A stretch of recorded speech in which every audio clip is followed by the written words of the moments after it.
Welcome to Deep Dive Daily. Good morning, Andy.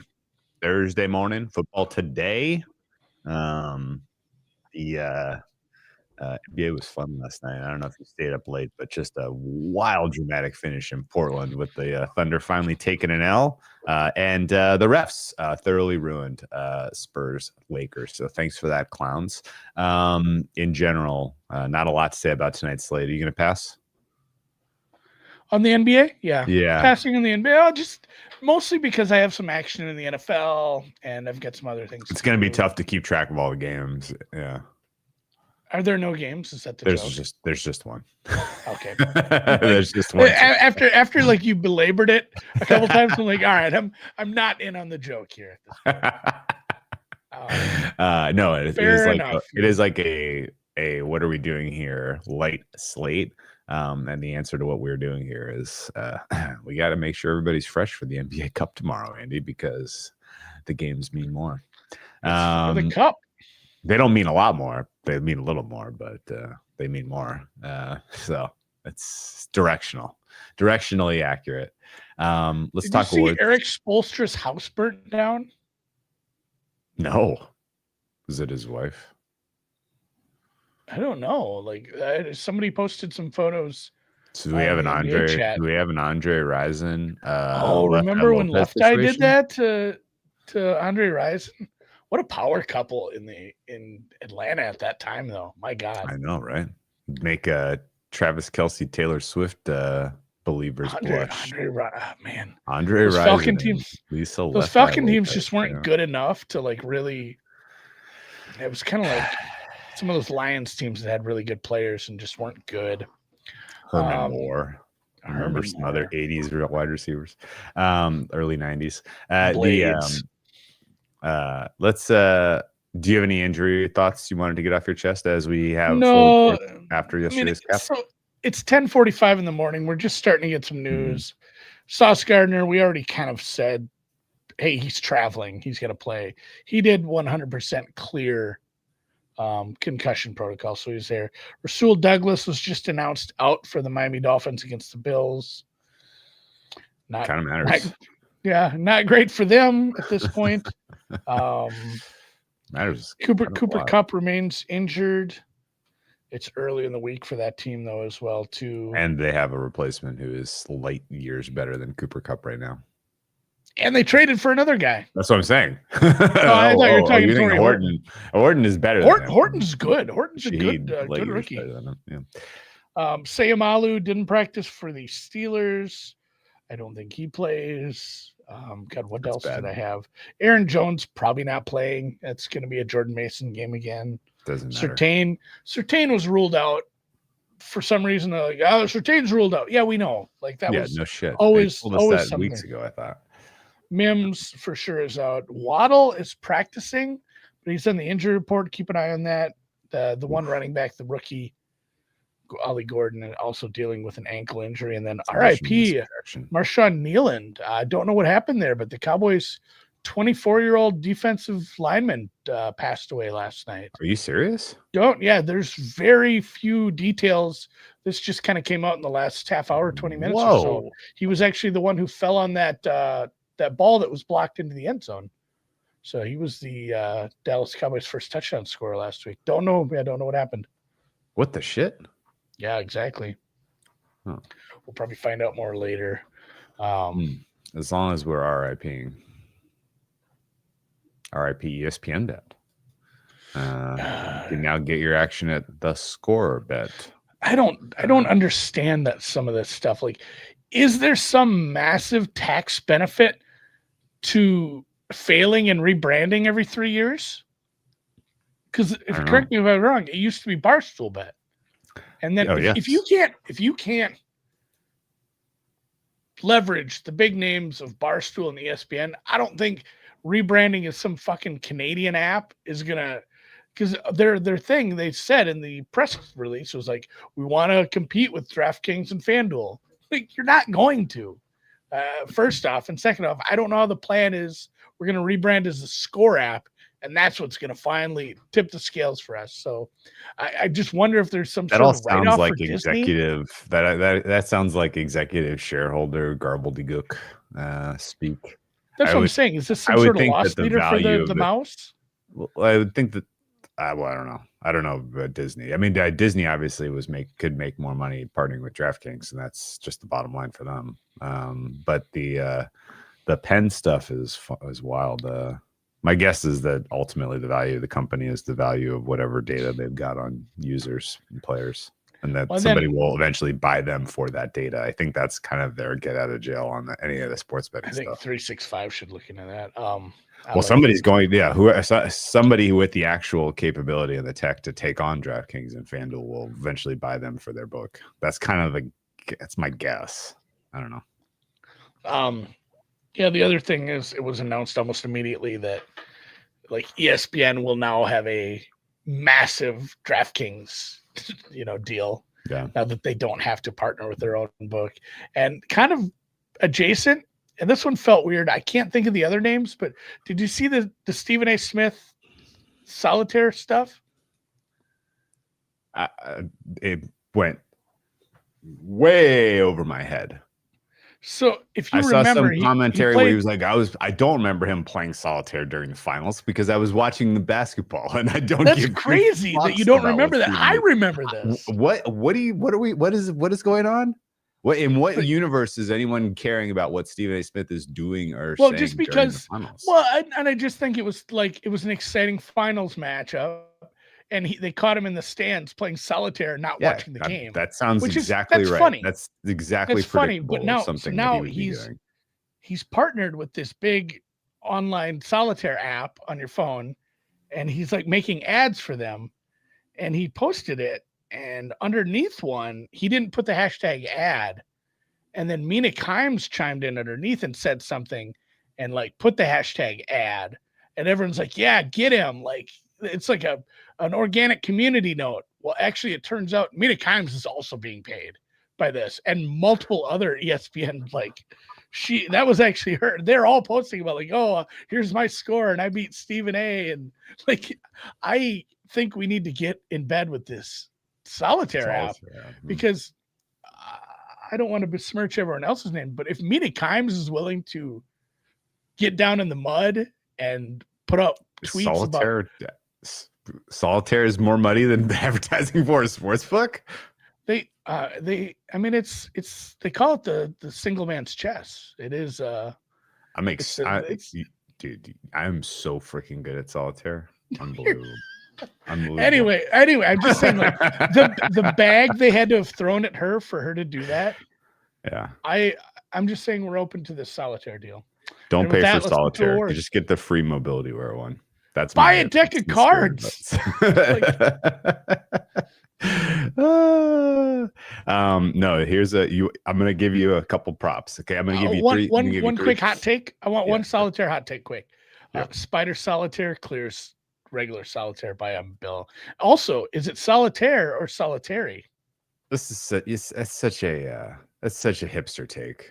I love spiders. That's such a hipster take. Number one, Minecraft is better than Minecraft. Boy, I am not playing Minecraft, guys. I'm too old for that. Minesweeper is better than either. But I like spider. Spider solitaire is better. Okay, so I do random draw, not winning draw solitaire. Okay. I play it on the plane mostly when there's not enough time to start a new episode of television or a new movie, or I'm just waiting to get on a plane and I don't want to like distract myself by watching a television or a movie.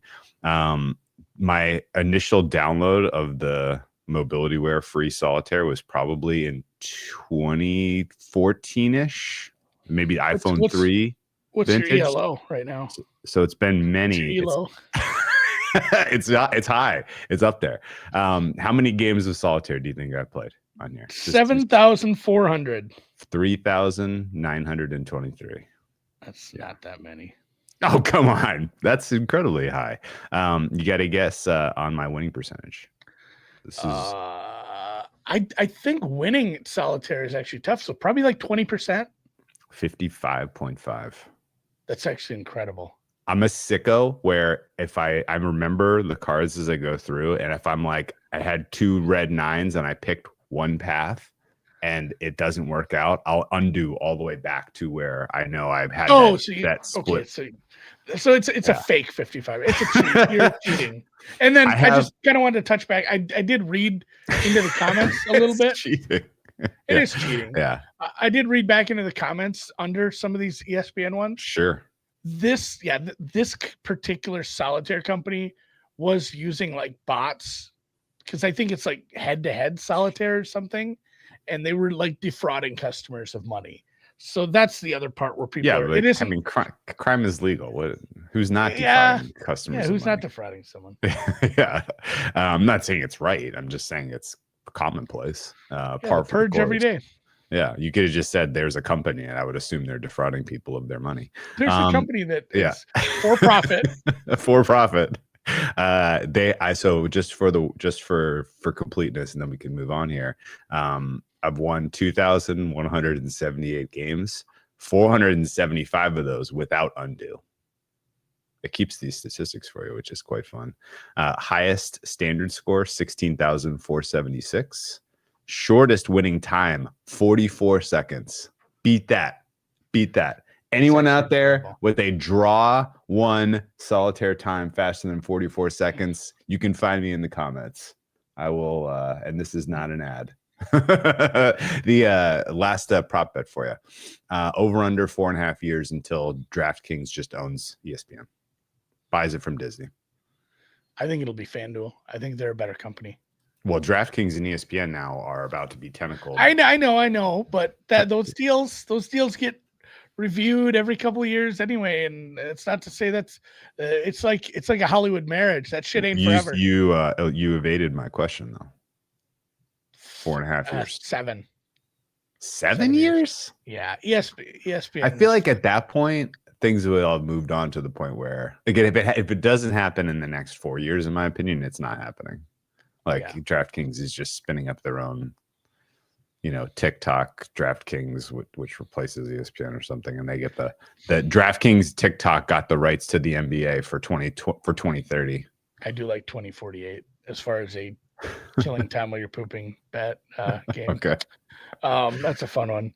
I will quickly mention.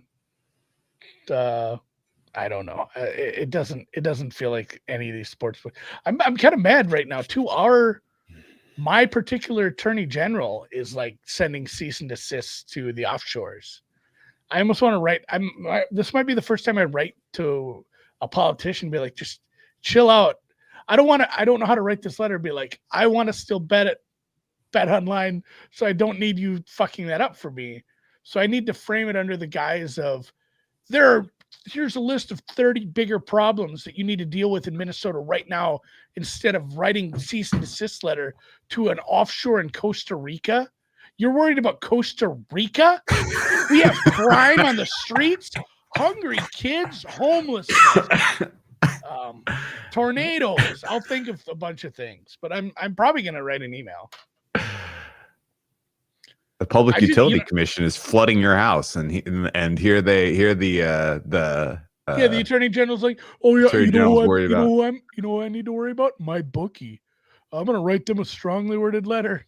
I did the best, and we'll move on to awards after this. I seen an Onion article, and you know how they just have it's just a headline and a picture. It's not actually an article. Yeah. And it was after Russia did something. So Russia does this, and Trump responds by writing him a strongly worded check. That's fun. It made me laugh because we're in bed with them. Yes. All your little Ukraine flags on your Twitter handles, not enough to overcome the money we're shuffling their way. So. Offensive player of the year, MVP. Well, real quick, only ad for me beyond what we covered yesterday, by the way, was I ended up betting the Rams. That dipped down to -105 for some reason. And I was like, all right, fine, I'll take it. -4.5, -105 in the book for me for the Ramathorns. Unbelievable how healthy that team is. And I know I'm jinxing them, and I'm sorry to any Rams fans out there, but I can't believe how healthy they are. Every other team is like 15 guys that are just like, well, they're going to play, but they're playing through some shit. So we're going to give them Wednesday off. The Rams are like, yeah, we're good. Matthew Stafford, sorry about your knee. It is about to explode. All right, it's let's almost head like over the Rams to came up with some sort of treatment, and everybody is just able to stay healthy. It's Stafford really is taking whatever McCaffrey is. Like they're on the same thing. 5 years from now, we're going to be doing one of those deep dives into something like that. Well, I think it'll just be legal at that point, and everybody will be using it to live forever, right? Stafford will still be playing. Who wants to live forever? Name that movie, Drew. I got nothing, man. I don't watch musicals. What? That wasn't a musical. musicals.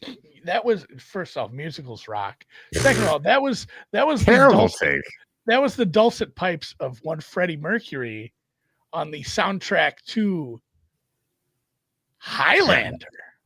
Oh, whew, wow, that's a throwback. Kind of a banger. That's a throwback. I haven't seen Highlander. What year is it? 2025. I haven't seen Highlander in a good. It doesn't hold up all that well. 35 years. Yeah. The graphics, the a lot of lightning bolts. Yeah, a lot of special fake effects. lightning bolts. Yeah. All right. We're drifting today.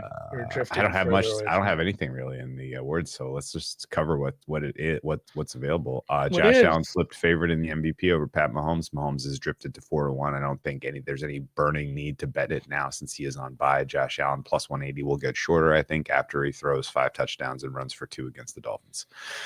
I don't think there's really any much reason to focus on anyone else in this market, but I will tell you that if you have any bets for any of these markets that are positive equity, do not read the midseason awards columns. Do not listen to the midseason awards content because it will just make you mad. This is the opportunity for everyone who is providing that content to just spew diarrhea and say, like this is I get to get the no stakes. I just get to throw shit against the wall, and it does not reflect any of the actual. I don't have voting much block for takes today either. Do you agree with me? Yeah, let's each do one of those. Okay, Drake May is obviously your MVP. Why is Josh Allen the favorite, Andy? Now here's something I've been looking at. Why are we not giving Aaron Rodgers a good look here? What he's doing at his age, he's a huge. I mean, I didn't know you wanted to go full troll diarrhea. No, they're going to go.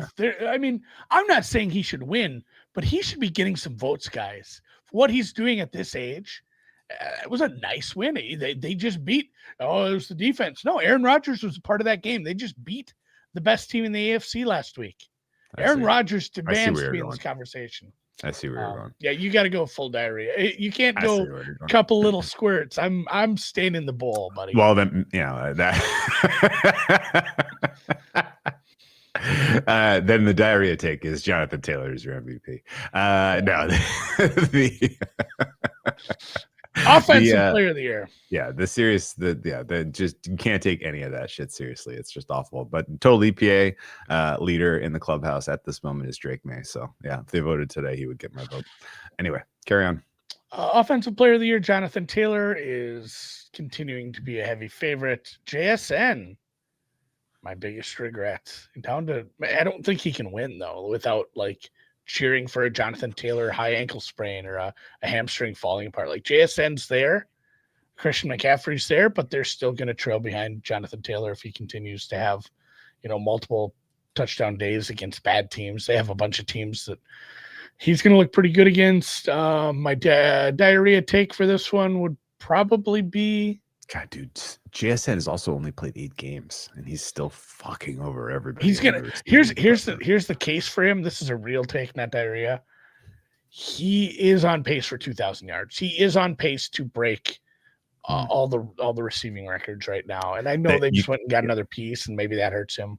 What hurts everybody, and this happens around week 9 every year, is that it's about to get shitty weather-wise everywhere.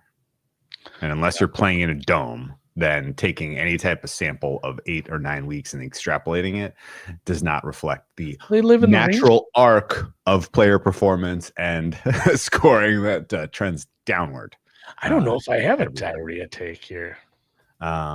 Offensive player of the year, diarrhea take. I mean, it's probably Bijan. I don't know. There's not someone you can even like look yourself in the eyes and say this is it. No, we're just passing on that. Even that, we'll just say that'll be the one where we agree with the market. D P. I do think that if you're going to bet against Taylor, you can do it now. And ironically, you can't bet on the guy that I would take in this market, which is Josh Allen. Josh Allen has 7 rushing touchdowns already. He very easily can get. We already bet this. I know we already bet it, but the numbers drifted. It's not even up on. He's not even in the market on Bookmaker currently. But he's absolutely live still for that. I think. And I think if he wins MVP, it just sucks the life out of that. Though it's not. He's absolutely in the realm of possibility. He ships both. 100%. I guess I don't buy it. Micah Parsons, your DPOI more favorite. Than people want to admit. Micah Parsons, DPOI favorite, plus 130. Aiden Hutchinson third, Myles Garrett second, Will Anderson still just 10, 12 to 1 every week. Benito still hanging on there. He's not getting as much love as he was a couple weeks ago. I don't know. This is not a very exciting market because it is just these things that happen with defensive, linemen, defensive pass rushers. They seem to happen in leaps and globs, leaps and bounds. Where you have a week where, hey, you were pretty solid, but you didn't have the counting stats. If you have the counting stats next week, then we're going to move you up. We're going to cut your price in half, and everyone's going to be excited about you for the week. And it kind of comes down to who's looking the best into like week 12 and then stays healthy for the last 6 weeks. Yeah, that seems reasonable. Gleeps and globs. Gleeps and globs. A very common saying. Okay. I don't understand why the markets are so small. They're just not going to let people swing away on big numbers, I guess. They don't want that. They don't want the exposure. Go elsewhere. There are other sports books.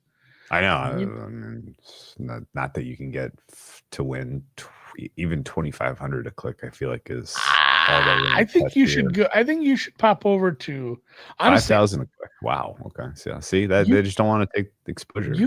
You can win more. I think you can bet to win more on Bovada than Bet Online right now on awards. Really? If you have a clean enough account and God, where else? Just check out the prediction markets too. I don't really have a good take. One of my Jackson darts Parsons, is freaking Kalshi or something. Do you think Parsons is actually going to win? I'm a little wishy-washy on that.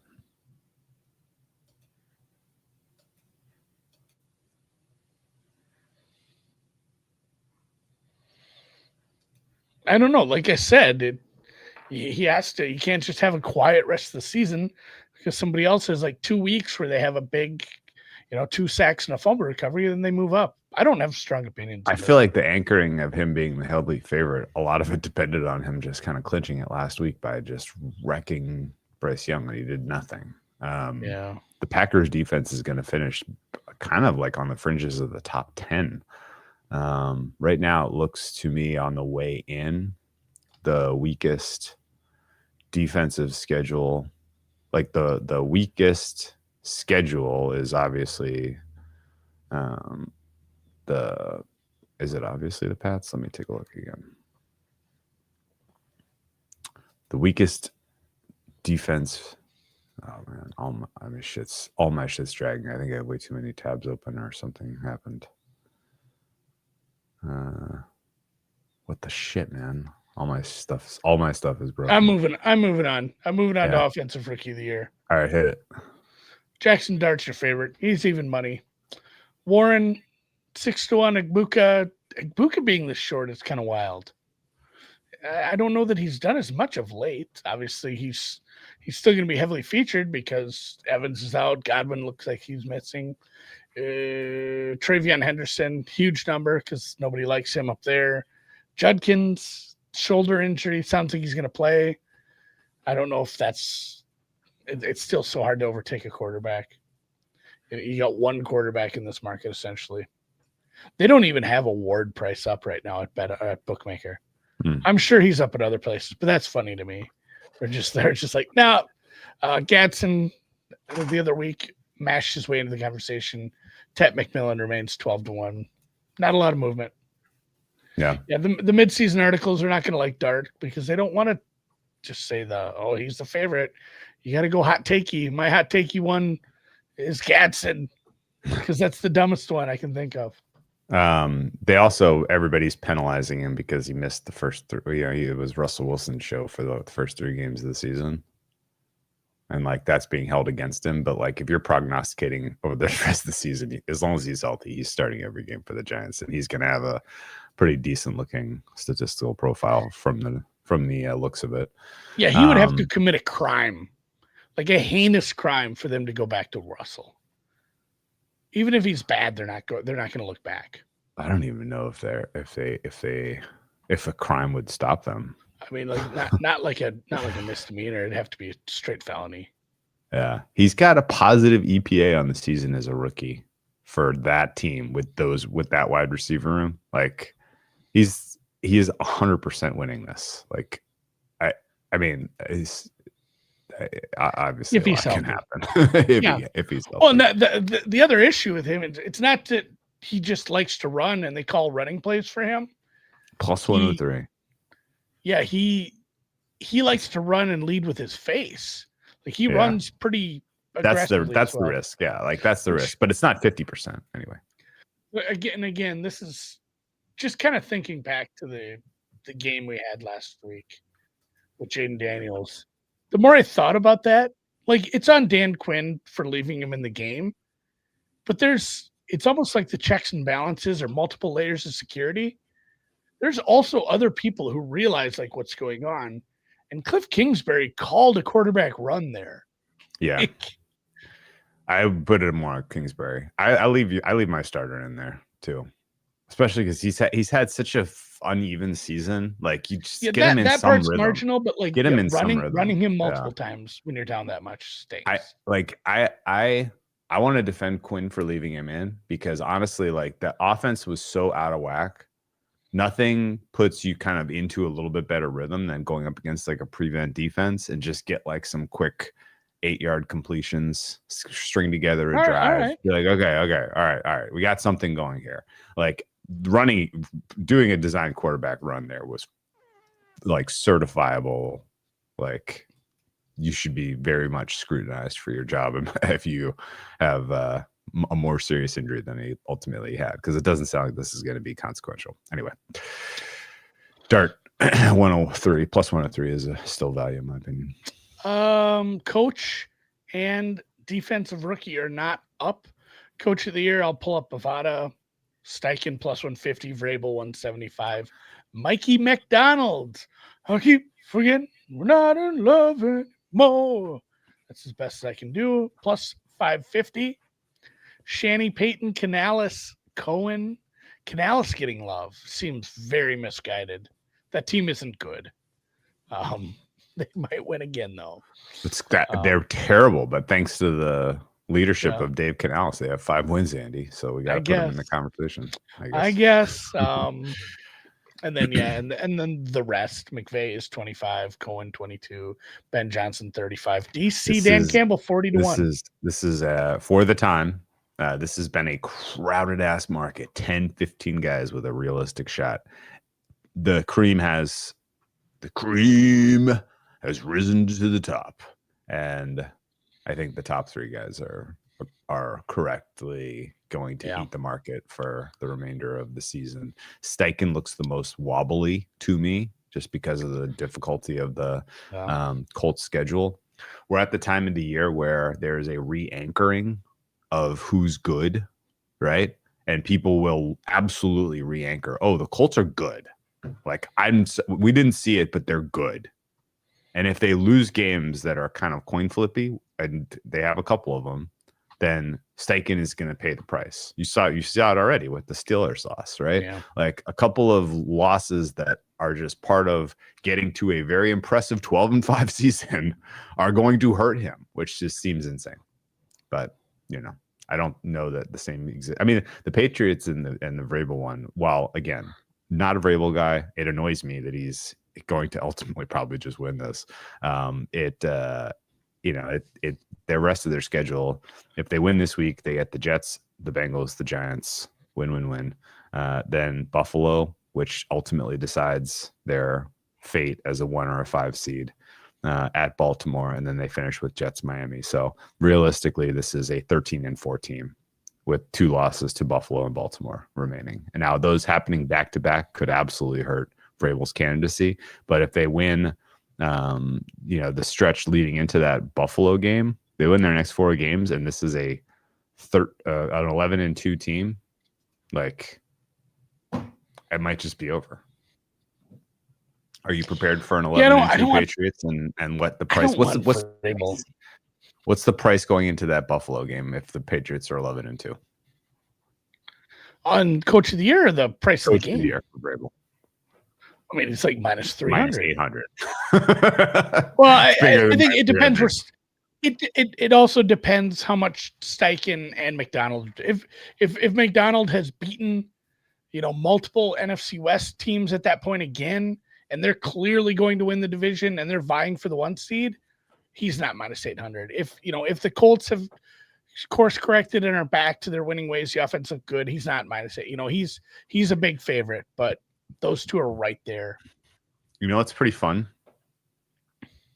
The big kind of game that clinches it for Vrabel is week 15 hosting Buffalo, where they would be 3-ish points dogs at home. Yeah. That same week 15, who goes head to head? Seattle and Indy. Yeah, Steichen and McDonald. So there's a world where, I guess, if Vrabel wins this week, he goes into that contest minus 800. If Vrabel loses this week, which hopefully he doesn't because we both bet Patriots, then there's like a crack where a loss to Buffalo flips the winner of that Indy Seattle game as your kind of your market darling. Sure. So we can probably wait. Yeah. Okay. Defensive Rookie of the Year, Abdul Carter remains the top at plus 125, despite. Dude, this is the most uninspiring campaign for a market leader I've ever seen. Who's 5th favorite in this market? Mike Green. I'll give you a clue. He probably ain't playing for a while. Carson Schlesinger. He's the 5th favorite? He's 5th favorite. He's not. But they just haven't drifted enough then. Yeah. And I mean, even the other ones, Jihad Campbell. He's a bet against in this market. He's going to lose playing time between now and the close. Who's that? Unless he outplays Nolan Smith, I guess. Oh, Jihad Campbell's losing playing time. Carson Schlesinger isn't even on the field. Nick Amanwari is 425, which is crazy. It's a good defense. He's a good young pretty little decent safety. Bet, I think. I mean, safety is insane. It's insane. Here, answer this in as few words as possible. How does a safety win this award? A thought leader like Greg Rosenthal makes a campaign and everybody listens to it because they can't decide because nobody can decide. And so they all look to a thought leader. He'd have to have touchdowns. No, he'd have to have touchdowns. He'd have to have it's the same as any piece in the secondary. He has to be honestly, good. I can't make a legitimate case for it. He has 0 sacks, 0 interceptions, 0 fumbles forced, recovered, 4 tackles for loss. I'll give him that. 2 passes defended. He's good, but boy, this is a very uninspiring betting class right now. And Mike Green, you liked him at 20, you can get him at 50. Is Jihad Campbell fighting with Nakobe Dean or Nolan? I can't remember. Or I don't know why I'm drawing a blank on who the guy. I noticed that I'm making a bet right now. What? I'm going to make a bet right now. Nothing big, but Walter Nolan. Walter Nolan. Okay. 20-1. Okay. So God, what an uninspiring class. It's not going to be a good defense by any means, but He had a sack. He had a couple tackles. He looked pretty good. He was flying around the field. Someone's got to pick up the pace, and it's going to be some sort of pass rusher. So I'll take some Walter Nolan as a late. I do disagree a little bit about the counting stat part of this that you were pointing out. Like, for a defensive secondary, it has to be. So I think at least my rubric for D-Roy is like, how confident are you that this guy's going to be like an all-pro level player? Which is why Carter just sits at the top despite doing jack shit. Because people like I'm not going to be embarrassed with my vote in 5 years if I voted for Abdul Carter and he eventually becomes an all-pro. If somebody comes along with the counting stats, they usurp him. Or they at least try to, like we have with the Jalen Carter thing. No question, but that might not happen. No, that's what I'm betting. I'm betting on Walter Nolan to get 6 or 7 sacks in 8 or 9 games here. Okay, like 20-1. Give me that. Fair enough. All right. Well, no action for me in D-Roy. No action for me in comeback. Flipped favorite. It's Christian McCaffrey now. All right, whatever. Dumb. So fucking dumb. Such a stupid award. Just get rid of it and make a most improved award. That's what you want. You want to give an award to Daniel Jones for turning his career around. Just change the award to most improved and just be done with it. Good Lord. Anyway, carry on. Yeah, change it to the used to suck award. Yeah, change or sucked last year and doesn't suck as much this year award. Yeah, make it make it just like coach of the year. It's essentially like that's how who exceeded expectations the most. Ron Rivera won it because they had such a bad season when everybody got hurt, and then it's like, oh, they only had 1 win last year. Look how good they're doing this year. The career turnaround award. The about to rob a team. Yeah, the about to get paid. Yeah, questionably award. The about to get a contract that might look stupid in 3 years award. No listing for Protector of the Year again from the cowards in Costa Rica.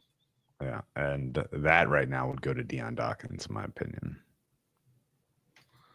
What about you? I don't know. Still giving it to Landon Dickerson, the first guy you think of when you think of. When I think offensive line, he's banged up. He's banged up right now, though. It doesn't matter. Like, it's been very noticeable that he's been banged up.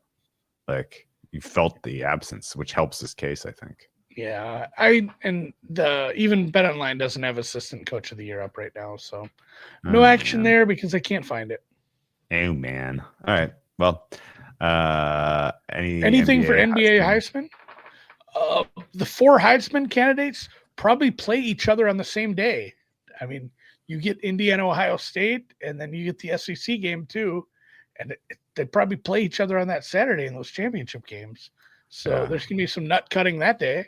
I thought that Mendoza was going to walk it in, but I've cooled on that substantially. Brad actually talked me down from that. He was making great points. Rookie of the year, I bet Cedric Coward plus 2252. He is going to start soon. The wings that they are starting are so garbage. Cedric what? Cedric Coward for Roy, NBA Roy. Okay.